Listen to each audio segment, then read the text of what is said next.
Guys, luto ng ating kulong-kulo ng ating sinabawang ulo ng yellow pin. Yan, may mga sangkap, mga gulay, sitaw, okra, talong, may tanglad.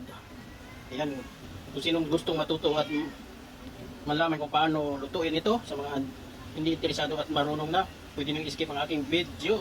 Sa mga hindi pa marunong at gustong matuto, please panoorin nyo ang aking video hanggang dulo para malaman natin. Abangan nyo kung iba pang luto ko, lutong bahay.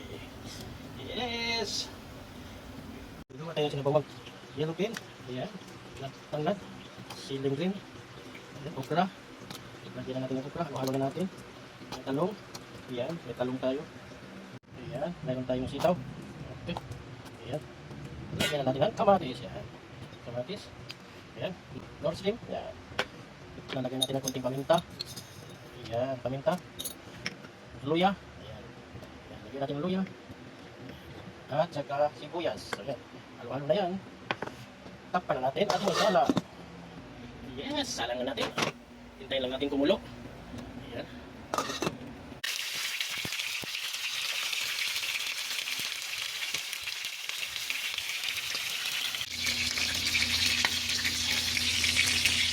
Habol tayo ng asin. Saka lang natin mamaya pag okay na.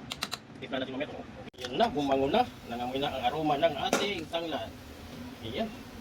Kulong-kulo na. Isusunod na natin ang ating yellow pin, buntot, saka mga ulo.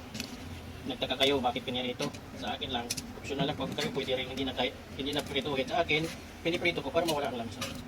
Yan lang sa akin. Para iba naman ang lasa. Ayan. Mamaya-maya yan. Pwede nang hanguin. Ito na ating sinabawang ulo ng yellow pin. Pwede na to. Taob na naman ang kaldero nito. Manuot-suot ang lasa. Nakainan na. Yan ang ating sinabawang yellow pin. Let's eat!